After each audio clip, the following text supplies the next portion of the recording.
My brother destroyed my relationship with my parents, but years later I was the one who saved his life in the hospital. My mother clapped hardest when my brother managed average things. That sounds petty when I say it like that, but I need you to understand the rhythm of our house, because everything that came later grew out of it. He could bring home a decent grade on a book report, and there would be dessert after dinner, my father asking follow-up questions, my mother telling neighbors on the phone like he had personally solved a national problem. I could drag home a ribbon from the state science fair after living on vending machine crackers and stress for 3 weeks, and the whole thing would land on the kitchen counter beside unopened mail, not ignored in some dramatic movie way. Worse, smoothed over. That's nice, honey. While someone was already turning to him because he had a funny story from rehearsal, or because his teacher said he had presents. I learned very early that presence and effort were not the same currency. There's this one memory I can still feel in my body, which is annoying because I've had enough actual trauma since then, and you'd think my brain would let the old stuff go.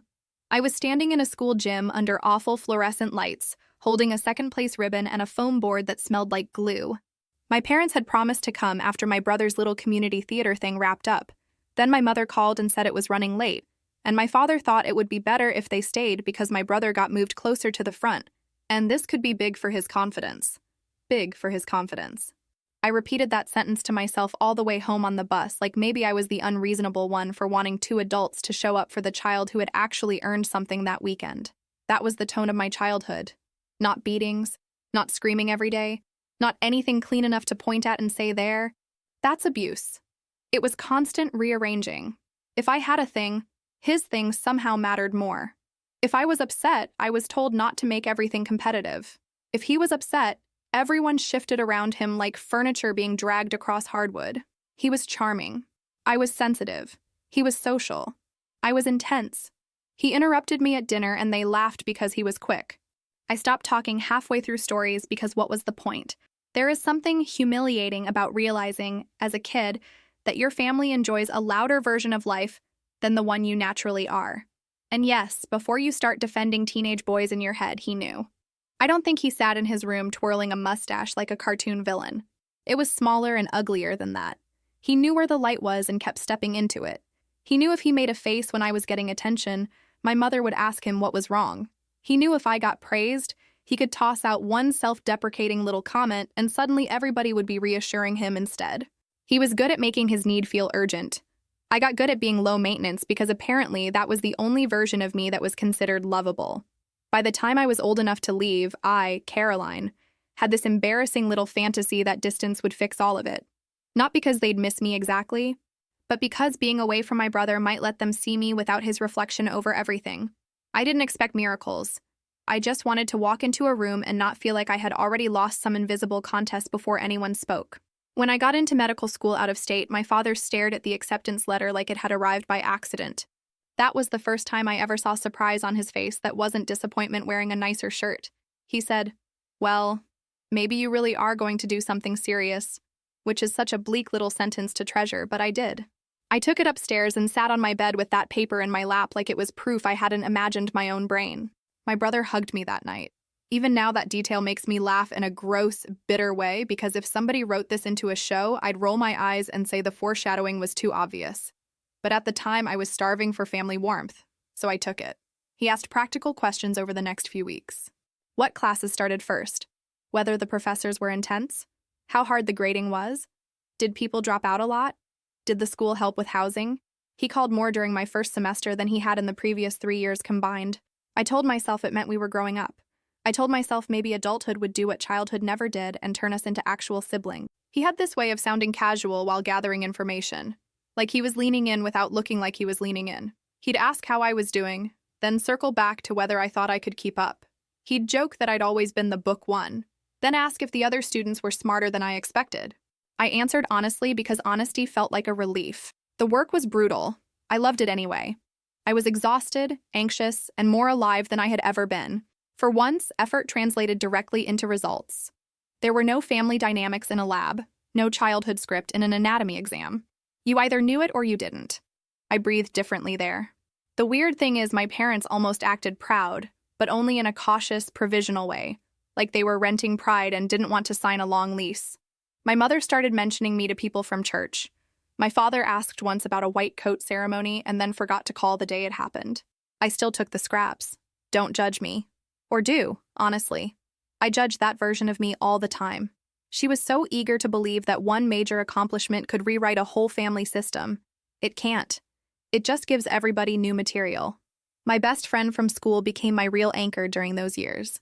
He was the person I texted when I bombed a practice quiz and the person who made me eat something with actual nutrients instead of surviving on stale crackers and caffeine. He could make me laugh when I was one panic attack away from crying in a stairwell. He also knew exactly how my family worked, because he'd sat through enough phone calls with me to hear the before and after version. Me bright for 5 minutes because somebody finally sounded warm, then me quiet because of the little dig buried in the conversation. He told me once, "They don't get to decide what your life means just because they taught you your address." I wrote that down in the back of a notebook. If you want the clean version, this is where the story should have turned into a redemption arc. Daughter leaves home, proves herself, family slowly respects her, brother grows up, everybody learns. Cute. Neat. Not what happened. What actually happened is that the first time my life became complicated in a way that required trust. I handed my brother a loaded weapon and thanked him for listening. My 3rd year got split open by illness. My best friend started feeling run down in a way that didn't match the schedule we were keeping. And at first, we both treated it like stress because that's what students do when their bodies start waving red flags. We romanticize our own burnout right up until a doctor says something that changes the air in the room. His diagnosis came fast after that. Advanced cancer. No real path toward a cure. I remember the way he looked at the wall behind the doctor instead of at me, like maybe if he kept his eyes on one fixed point, the whole thing would stay theoretical. He didn't have family nearby. His parents were gone. The extended relatives he did have were the kind who posted inspirational things online and vanished when life got expensive or inconvenient. He had me. That's not a poetic statement. It was paperwork, rides, medication schedules, insurance calls, sleeping upright in awful chairs, and learning how to make your face calm when somebody you love is asking a question you can't answer without lying. The school approved a temporary leave once I provided the documents. Everything was official, structured, boring even on paper. A pause, not a collapse. I put all of it in a folder because apparently some part of me still believed evidence mattered. Before I talked to my parents, I called my brother. That decision still makes me want to sit down on the floor and stare at a wall. I called because I was tired and scared, and because he had been so attentive lately that I let myself believe maybe he had become safe. I explained the diagnosis. I explained the leave. I explained that I was helping with palliative care and didn't know how to tell our parents in a way that wouldn't get twisted into some lecture about priorities. He listened quietly. He even sounded gentle. He said, "Don't tell them until you're ready." I won't say anything. You know when somebody says exactly the thing you need and your whole body unclenches? That was what I felt. Relief so stupid it makes me want to shake my younger self by the shoulders. I thanked him. I cried after we hung up because I thought, wow, maybe this is what having a brother is supposed to feel like. Supportive, steady, not a competition, not a trap. For a few days, I lived inside that mistake. I took my friend to appointments, sat with him while he pretended dark humor could outsmart mortality, and kept my phone face down when my family group thread lit up with random nonsense. Recipes. A picture of my parents' dog. My mother complaining about the weather. Normal things happening in a normal house I had apparently never really belonged to. Then my father called. I knew from the first hello that something had shifted. His voice had that clipped coldness people use when they want you to know they've already decided who you are before the conversation starts.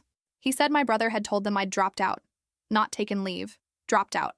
That I was throwing away this expensive opportunity because I got emotionally attached to a friend and couldn't handle pressure. I actually laughed at first because it sounded too absurd to be real. Then I started explaining. Documents, formal leave, hospital records, names of administrators who could confirm everything. My father cut me off and said he was done listening to stories. That was the moment I understood something ugly about my family. Betrayal wasn't even the worst part. The worst part was how easy they made it for him. I called back twice after he hung up, then 3 more times after that because panic makes you annoying. Straight to voicemail. I texted my mother. No answer. I texted my father that I could forward every document, every email, every official form. Silence. By the end of the night, both of them had blocked me. I found that out in the humiliating modern way, where your message bubbles suddenly sit there looking dead and your calls stop pretending they might go through. I kept checking anyway, because dignity is not always available at the exact moment you need it. A week later, I mailed a letter. Long. Organized. Calm in a way I absolutely was not. I included copies of the leave approval and contact information for the school. I explained my friend's condition in broad terms because it felt wrong to put his private suffering on display, but apparently I was still willing to use my lifelike evidence in a case nobody wanted to hear.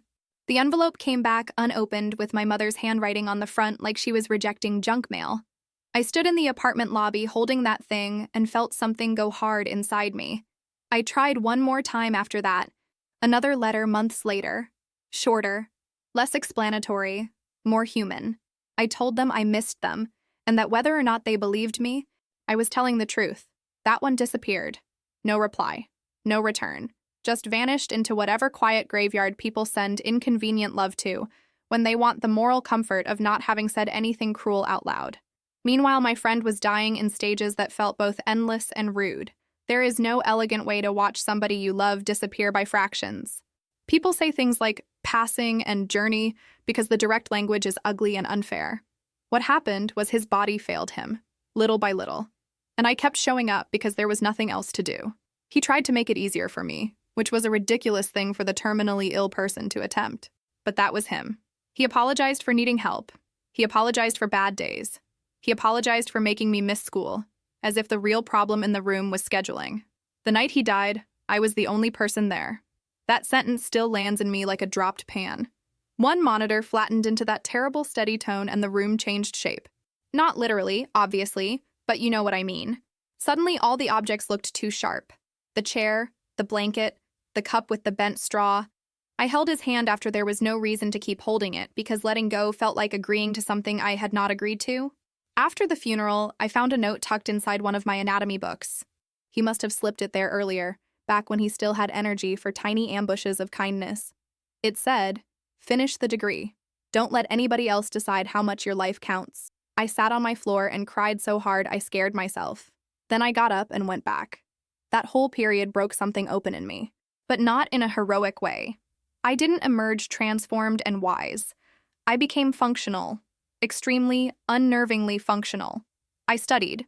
I returned to school. I sent the occasional update to my parents because some humiliating piece of me still wanted to leave a trail back to me if they ever decided to care. Some letters came back unopened. Some vanished. I graduated without them. I matched into residency without them. I learned how to keep moving while a whole part of my life remained frozen behind me like a locked room in a house you still have to live in. Residency suited me in the sickest possible way. The hours were brutal. The hierarchy was annoying, and I spent a concerning amount of time inhaling coffee while speedwalking under fluorescent lights. But at least the rules were honest. If a patient was crashing, you moved. If you didn't know something, you learned it. If you made a mistake, there were consequences that had names and timestamps. Compare that to family, where people can delete you emotionally and still tell themselves they were protecting the truth. I ended up in emergency medicine because apparently my nervous system likes structured chaos. Trauma bays, overnight shifts. Decisions made fast with enough information to keep you humble. I got good at staying steady while other people panicked. That sounds impressive until I admit it was partly because I had already spent years practicing emotional compartmentalization at an elite level. Give me hemorrhage over mixed family messaging any day. At least blood loss has protocols. I met my husband during a training course. He was not the loudest person in the room, which helped. I didn't have the energy for charm by then. Charm reminded me of my brother. My husband was funny in this dry, quiet way that snuck up on you. He asked questions and actually listened to the answers instead of waiting for his turn to talk. When I told him pieces of my family history, he didn't rush to solve it or say all the fake, comforting things people say when they think forgiveness is a personality trait. He just said, "That sounds lonely." And honestly, that nearly got me more than the flirting did. I fell in love slowly, which was the only way I was capable of doing it. We got married in a simple ceremony with a borrowed arch, folding chairs, and a cake that leaned a little to one side. I mailed my parents an invitation, even though I already knew what would happen. It came back unopened. Of course it did. I had almost started to treat returned envelopes like weather. Not personal, just recurring. When our daughter was born, I sent one photo. Tiny hat, swollen face, ridiculous perfection. I tucked a short note behind it. "You have a granddaughter. She's healthy. I wanted you to know." That envelope came back too, still sealed. I wish I could say that was the moment I finally gave up.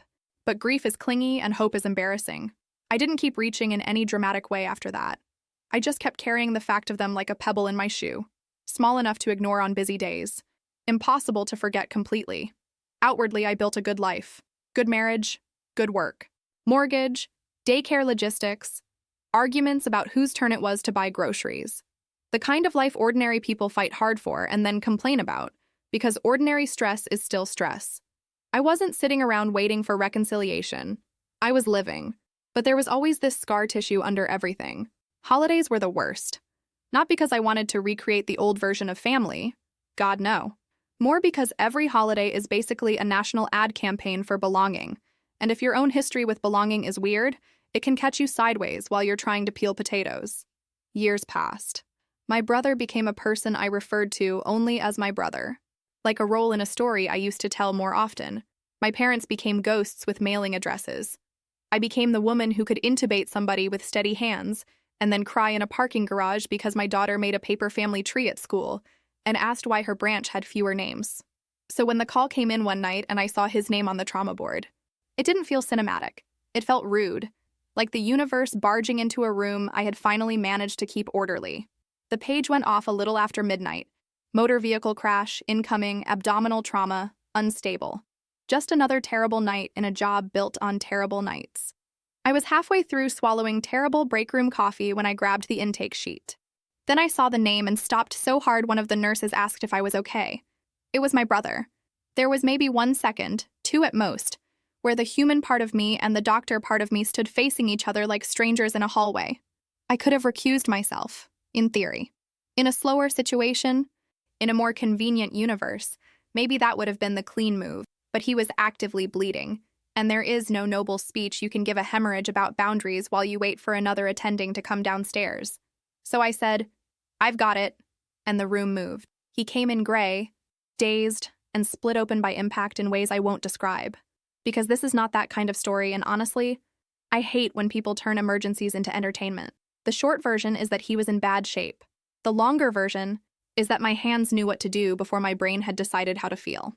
Orders, pressure, imaging, blood, surgery prep, the usual controlled frenzy. Everybody around me saw a physician handling a crisis. Nobody saw the child version of me standing back at that science fair with a ribbon in her hand thinking, Of course I would be the one saving him. The resuscitation and handoff felt endless.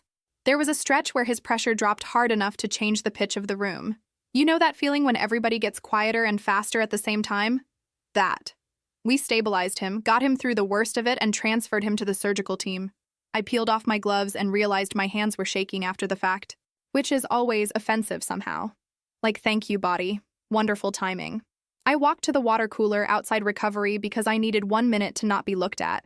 The water was lukewarm and tasted faintly like plastic.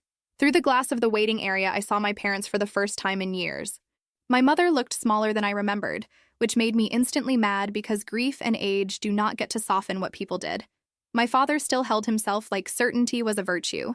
He had one hand on the back of a chair, staring at the hallway doors the way family members do when they're willing a professional stranger to emerge with better news than they deserve. They had no idea I had just helped save their favorite child in the trauma bay.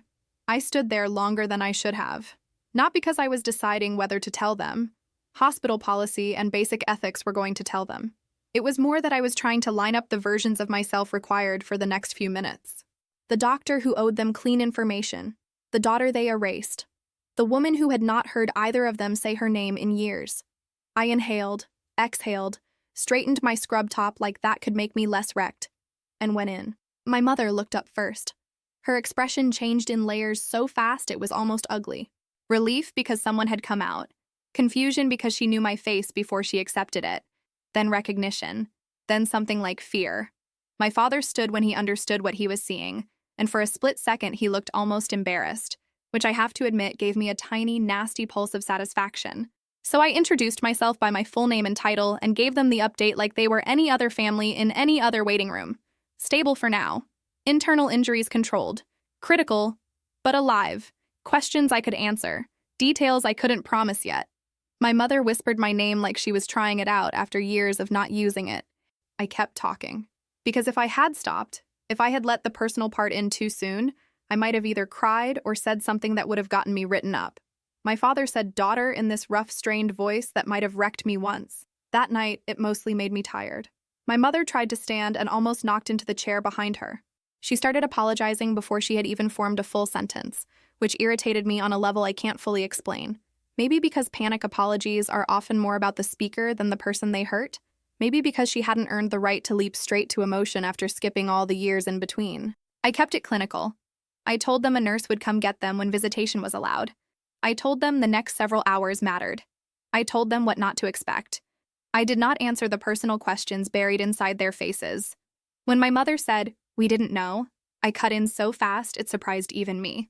I said that was not relevant to his current medical status and that I needed to get back to work. Cold. I know. I hear it too. But there was this strange relief in having a role that limited what I had to give. The hospital gave me structure they had never given me as a family. In those walls, I did not owe them comfort. I owed them competence. I thought that would be the end of it for the night. It wasn't. By morning, I checked his chart before my shift and got updates from the trauma team while my parents hovered at the edge of the room, trying not to look like people with a secret. He was barely conscious then. Out of it. Pale. Human in a way I had never really allowed him to be in my head. Not a symbol, not the favored child, just a hurting man whose body had been abruptly reminded of mortality. That made me angry too, weirdly enough. I didn't want his humanity arriving now like some late apology from the universe. Outside the room, my father intercepted me. He asked about prognosis first, sensible enough. I answered.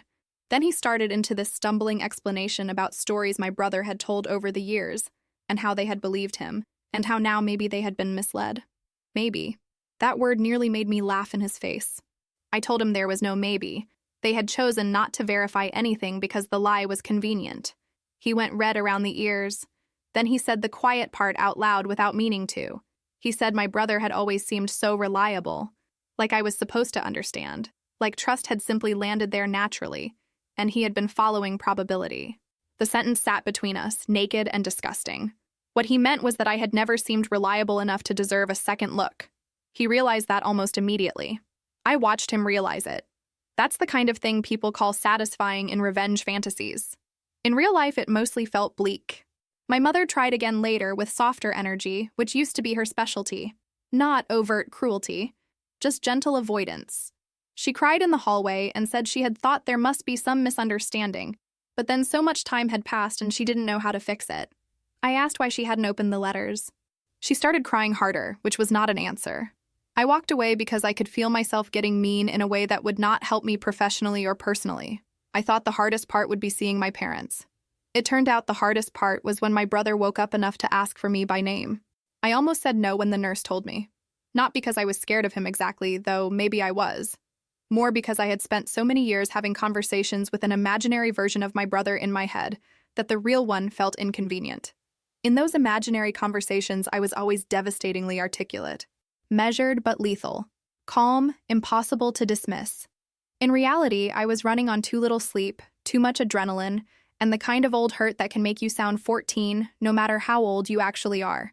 He looked wrecked when I went in. Again, not graphically, just unmistakably mortal. Tubes, monitors, hospital pallor, the whole dignity-stripping package illness and injury handout for free. He tried to sit up a little when he saw me and winced.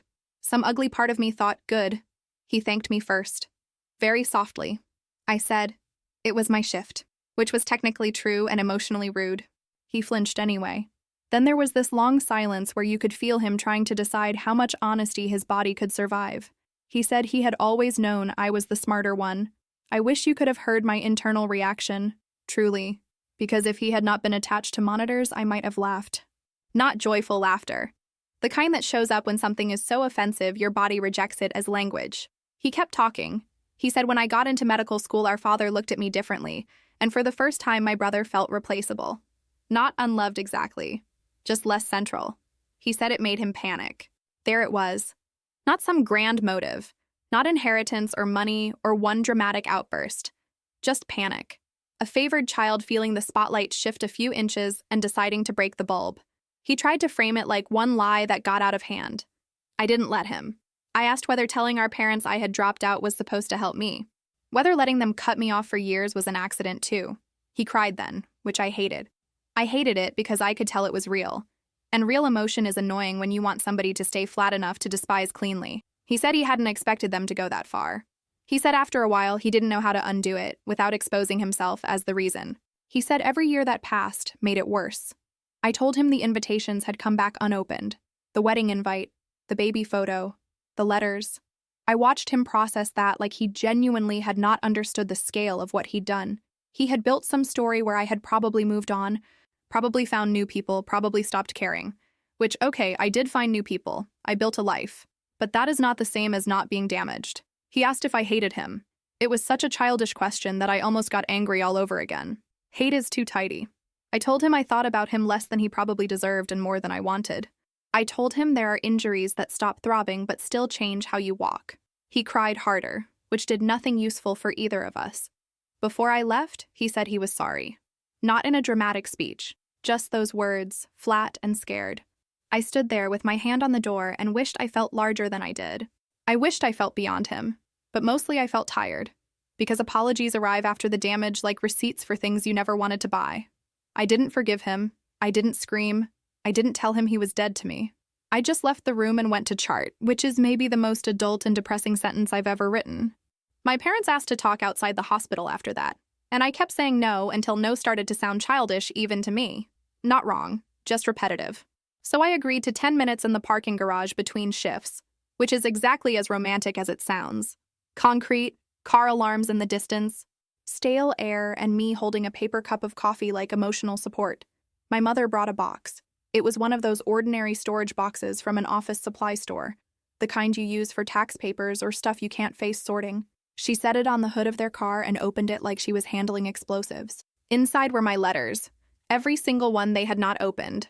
Wedding invitation, graduation notice, a letter about my first week of residency, the photo of our daughter still tucked in its envelope. My mother started crying before I touched anything. Apparently my mother had kept them all. She said she told herself she was saving them for when things calmed down, which is the kind of sentence that can only exist inside a house built on denial. Years had passed. Things had not calmed down. She had just built a museum of avoidance in a closet. The night before, after seeing me at the hospital and realizing how real everything was, she had opened the box and read all of it with my father sitting beside her. I didn't know whether to scream or laugh. There was something almost obscene about watching them cry over versions of me they had stored unopened for years. My father picked up one of the letters and said he read the one where I described my first day of residency 3 times. He said I sounded excited and scared and proud. He said he should have known. Should have. There is no phrase I hate more in family repair conversations. It always sounds like people applying wisdom retroactively so they can feel honest without having to revisit what they actually did. So I told them what their choice cost in simple language, not a speech, just facts. My best friend died and I had nobody from home to call. I graduated with no family there. I married a good man they refused to meet. I had a daughter they refused to know existed. Every holiday I had to decide whether to explain them or erase them in conversation. Every time someone asked about my parents, I had to choose between the short answer and the humiliating one. My father tried to touch my arm. I stepped back without thinking. That hurt him. I saw it. And yes, part of me thought good again, which I'm aware is not saintly. I am not writing you a saint. I'm writing me. Then they asked the question I knew was coming. What could they do now? Nothing, I said. I meant it literally. There was no task list, no apology script, no overdue grand gesture that could turn lost years into recoverable property. My mother started saying they could try. They could come visit. They could do whatever I needed. My father said people make mistakes. That one almost took me out. People make mistakes when they forget birthdays or say the wrong thing at dinner. This was a sustained decision aided by laziness, favoritism, and cowardice. I told him that. Not politely. They stood there looking stunned, as if honest language from me was somehow harsher than the silence they had chosen from themselves. Eventually, my mother asked if they could at least know our daughter's name. I gave them her name and age because withholding basic facts from them started to feel theatrical, and I was too tired for theater. But I made it clear that information was not access. Access was a separate question, one I was not answering in a parking garage while my coffee went cold. Then I left. I got in my car and shook so hard I had to sit there with both hands on the wheel until the tremor passed. Rage looks powerful from the outside. On the inside, it's often just grief with better posture. For a while after that, my life split into absurd little lanes. In one lane, I was still working shifts, still arguing with billing, still trying to remember whether our daughter needed cupcakes for some school thing. In the other lane, my family had suddenly become active again, like a dormant infection flaring up when my schedule was already bad enough. My mother started sending short messages through email because I had not unblocked her number, and apparently she understood that surprise calls were a terrible idea. The messages were careful in that overly careful way people get when they know they've lost all natural right to your time. Good morning. Thinking of you. I hope your shift was okay. Once she sent a recipe I used to like, then apologized in the next email because maybe that was intrusive. It would have been almost funny if it hadn't made me want to cry in a grocery store aisle. My father took a different route. He wrote exactly 2 messages in the first month, and both sounded like business correspondence drafted by a man who had only recently discovered regret, but was trying to behave professionally around it. He said he was in therapy. He said he wanted to understand why he had accepted my brother's version so quickly. He said he knew he had favored my brother, but had not understood the extent of the damage until it was impossible not to see. That phrasing bothered me. Had not understood. As if understanding had been hidden from him instead of simply inconvenient. My brother also wrote longer messages, rambling ones. He apologized for specifics, which I will say is better than apologizing for whatever happened, like some people do when they want absolution without detail. He mentioned the calls he made to the school, pretending concern. The way he described me to our parents as overwhelmed, unstable, dramatic. He admitted he had always known exactly which words would trigger my father's contempt and my mother's worry. Reading that made me physically cold. There is something chilling about seeing strategy laid out after years of calling it family tension. And still, I didn't know what to do. That was the part I found most annoying. I wanted clarity. I wanted either a clean no forever or a clean path toward something better. Instead, I had mess. Some days I thought, absolutely not. They don't get me back because they got scared when my brother almost died. Other days I'd watch our daughter coloring at the kitchen table and wonder whether I was denying her something I would have killed for at her age, even if the people offering it had awful timing and worse history. My husband stayed maddeningly reasonable through all of it. He asked questions I didn't want but probably needed. If they never changed, would I regret keeping the door shut? If they did change, what kind of contact would feel safe? Was I protecting our daughter? Or was I using her as a shield because I still felt 12 around them? None of this was accusatory, which honestly made it harder. I couldn't even get righteously offended. At one point, I snapped at him for being calm. He was standing at the sink rinsing dishes, and I accused him of treating my life like a therapy workbook. He set the plate down, looked at me, and said, "No, I'm treating it like it matters. You get to be angry, but you still have to choose on purpose." Then I cried into a dish towel like the stable adult I pretend to be in public. My parents started family therapy without me. That was their idea, not mine. My father emailed to say they weren't doing it to impress me, but because they should have done something years ago. I rolled my eyes so hard reading that I nearly sprained something, but I also noticed he didn't ask for praise. He just told me, which, weirdly, landed better. Time passed. My brother got discharged. He moved into a smaller apartment. Then, against my own expectations, I agreed to 1 therapy session with my parents. 1. Public office building, mediocre coffee, no guarantee beyond that hour. I said yes because curiosity and pain are cousins, and apparently both of them still lived in me. The therapist was a woman with kind eyes and the ruthless patience of somebody who has heard every version of family self-deception before lunch. She asked us to start with facts, which I appreciated because feelings can be manipulated by whoever cries first. My father spoke first. He said he had trusted my brother because my brother had always seemed straightforward, while I had often seemed guarded and emotional. There it was again. Same hierarchy, just in softer language. My body went hot immediately. The therapist noticed and asked him what he meant by emotional. He fumbled. Independent, reactive, hard to read. In other words, I did not perform my inner life in ways that flattered him. My mother talked next. She cried, obviously. I'm not being cruel. She did cry.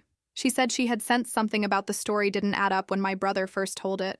She said she remembered thinking the leave paperwork explanation sounded plausible. The therapist asked what she did with that doubt. My mother stared at her lap for so long the room turned strange. Finally, she said she did nothing. My father actually turned to look at her like he had never heard that before. Maybe he hadn't. Apparently, marriage remains a thrilling landscape of withheld information even after decades. Who knew? The therapist asked why she did nothing. My mother said because if she checked and I was telling the truth, then she would have to confront not just that moment, but years of how things had always worked in our house. She would have to admit she knew my brother absorbed more protection and attention. She would have to admit I got translated into the strong one whenever it was convenient to neglect me. She said it felt easier to believe the version where I had chosen distance. That one landed. Not because it was new, exactly. I had known some version of it for years. But hearing her say out loud that she preferred the story where I was the problem because the real story would indict her, that hit differently. The therapist turned to me and asked how it felt hearing that. I said, like being gaslit by a person who finally got bored and read the script aloud. The therapist almost smiled. My father definitely did not. He started apologizing then, but what mattered more was that he was shaken in a real way. Not performatively devastated, just disoriented. He kept asking my mother why she had not said any of this before. I wanted to scream that this was exactly the issue. Him acting like he had merely been uninformed when the truth had been sitting in the house with him all along. Instead, I said what I actually needed to say. I told both of them that the years after they cut me off were not a pause. They were my life. My friend's death happened in those years. My marriage happened in those years. My daughter's birth happened in those years. They weren't missing a chapter. They missed the actual book. Nobody had a neat response to that, which was honestly the best part of the session. When it ended, my mother asked if we could do another one. I said maybe. That maybe was not kindness. It was accuracy. Outside in the parking lot, my father said he didn't know if I would ever believe him, but he was starting to understand how much of our family depended on me accepting less, so everyone else could feel comfortable. That was probably the most honest thing he had ever said to me. I told him understanding was late. He said he knew. And because real life is rude, I went from that conversation straight to work, where a man had sliced his hand trying to open a frozen pizza and wanted to argue with me about stitches. Nothing restores perspective like ordinary stupidity after emotional devastation. I stood there with gloves on, telling him not to flex his fingers, thinking, wow, my entire family just collapsed in a therapy office, and now I'm discussing wound care with a grown man who called his own blood dramatic. America really runs on whiplash. The contact that followed was uneven, which felt more honest than instant intimacy would have. Sometimes my mother emailed twice in a week. Sometimes I ignored her for 10 days because even seeing her name felt like being tapped on a bruise. My father stayed sparing, which I preferred. My brother wrote once a month and never asked for replies. That was probably wise. I still didn't know what to do with him beyond acknowledging he existed and had finally stopped hiding behind passive language. The bigger issue became our daughter. My parents kept not quite asking, and I kept not quite answering. She was old enough to notice when grown-ups got weird around certain topics. She'd ask casual questions while drawing at the table. Did I have a mommy too? Why doesn't she come to my school things? Do I have more family? Or just the fun uncle from next door who lends us his ladder? Kids do this thing where they stumble right onto the loaded landmine and then look up at you with a crayon in their hand. I did not want to feed her a fairy tale. I also did not want to dump adult betrayal onto a child who still thought losing a shoe at recess counted as a catastrophe. So I told her a simple version. I said there were some family members who had made hurtful choices a long time ago, and I was still deciding what was safe. She accepted that in the way children accept all kinds of things they will probably revisit later with better questions. My husband and I argued about timing more than substance, not screaming fights, more like exhausted kitchen debates while somebody's lunchbox dried on the counter. He thought a brief public meeting might give us information without committing to anything bigger. I thought any meeting would be interpreted as forgiveness because that's what families like mine do. They treat access as absolution. He agreed that was a real risk. He also pointed out that refusing all contact forever, because they might misread a boundary, was still letting their potential reactions manage my choices. Annoying. Correct, but annoying. So I set terms. Public place. Short visit. No gifts, because I did not need them buying emotional symbolism from a toy aisle. No surprise talk about the past in front of our daughter. No hugging unless she initiated it, which she would not because she treats new adults like suspicious camp counselors for at least 30 minutes. My mother agreed so fast it made me suspicious. My father agreed more carefully, which weirdly reassured me. We met at a little coffee shop near a park on a Saturday afternoon. I got there early because of course I did. I had planned my exit routes, my parking, the exact length of time I was willing to stay before fake smiling became medically unsafe. My daughter was wearing striped leggings and carrying a stuffed rabbit missing one eye, because apparently children only truly love items once they are mildly disfigured. My parents walked in and looked older than they had even a few weeks earlier. Or maybe they just looked like people without the shield of denial. My mother's face crumpled the second she saw our daughter. I nearly ended the whole thing right there. But she caught herself, sat down, and did not reach out. Points for effort. The conversation was awkward in the most ordinary way. Our daughter showed them a drawing from school. My father asked what books she liked. My mother complimented her shoes like a nervous babysitter. Nobody said the word granddaughter at first, which I noticed. There were these little silences where you could feel everyone avoiding the crater in the middle of the table. We stayed 40 minutes. Not terrible. Not healing. Just real. When we left, my mother thanked me like I had given her oxygen. I nodded and said we'd be in touch if and when we were ready. Then I buckled our daughter into the car seat with shaking hands and sat in the front staring at the windshield until my husband quietly passed me a napkin. Because apparently even neutral encounters can wring you out when the people across from you once lived inside your entire sense of home. After that first meeting, everybody wanted meaning from me immediately. Not in an aggressive way. More in that awful, hopeful way that makes you feel like a villain for taking your time. My mother sent a thank you email that read like she had revised it 6 times to remove anything too emotional. My father wrote that seeing our daughter had made him realize how much life they had missed. Which, yes, obviously. My brother did not mention the meeting at all. That was probably the smartest thing he did that year. The problem with letting estranged family back in even a crack is that they bring old weather with them. I started having stress dreams again. Not dramatic nightmares, just banal. Exhausting ones where I'd be trying to get somewhere important while my childhood house kept adding hallways. I got snappy at work. I cried when the grocery store was out of the pasta shape our daughter liked. I picked a stupid fight with my husband over whether he had forgotten to mail a utility payment. And halfway through, I realized I didn't care about the bill at all. I cared that contact with my family made me feel porous, and I hated it. So I pulled back. Fewer replies. More time between visits. There were only 2 more in the next couple of months. Both in public, both short. My parents behaved. Which sounds like a low bar, because it is. But consistency after harm matters in humiliatingly basic ways. My mother stopped fishing for affection and started answering simple questions honestly when I asked them. My father quit explaining himself quite so much and started listening longer. Again, low bar. Still notable. My brother tried to reach out a few times after that. Brief messages, careful wording. I kept it minimal. Eventually, he wrote that he understood if being around him complicated my ability to see our parents separately. That was considerate in a way I never would have predicted. When I got home that night, my daughter was asleep with one sock on and her rabbit under her chin, and my husband was half watching some ridiculous home renovation show. He muted the television and asked, "How bad?" I sat down on the couch and said, "Annoyingly human." He laughed, then pulled me in. That phrase became my shorthand for the whole thing after that. Because monsters are easier. Human beings who did terrible things for human reasons are much harder to sort. Winter came, and with it the weird, slow work of deciding what not to carry anymore. That sounds suspiciously wise, so let me make it uglier. I was still angry. I still had moments where a random memory of my mother not showing up, or my father calling my brother solid, would send me into a silent rage while folding tiny shirts. But the anger was changing temperature. Less wildfire, more coals. Easier to hold without burning down my whole day. My parents kept going to therapy. I know because they told me, but also because their behavior had started to lose that frantic forgiveness-hunting quality. My mother no longer treated every response from me like a miracle. My father started asking if a time worked for a call instead of assuming. They learned, slowly, that guilt is not the same thing as accountability. Guilt wants immediate relief. Accountability is willing to remain uncomfortable. One evening, my mother and I talked on the phone for almost an hour while I chopped vegetables for dinner. Very glamorous reconciliation setting. She told me things about her childhood I had never heard. Not as an excuse. More like context she had avoided all her life because context risks self-awareness.